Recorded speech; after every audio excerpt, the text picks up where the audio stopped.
காடில் இருந்து விட்டான், காலால மிதித்து விட்டான், நினைவு கூற மாட்டான்.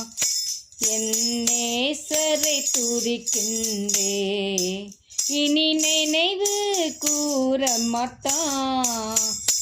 என் நேசரை துதிக்கின்றே. என் பாவங்கள் என் இயேசு மன்னித்து விட்டான், தன் மகளா என் இயேசு ஏற்றுக்கொண்டான். கிறிஸ்துவுக்குள் வாழ்கின்றே, மறுபடி பிரிந்து விட்டே, பழையானை கழிந்தனவே, நான் புதிய படைப்பானே.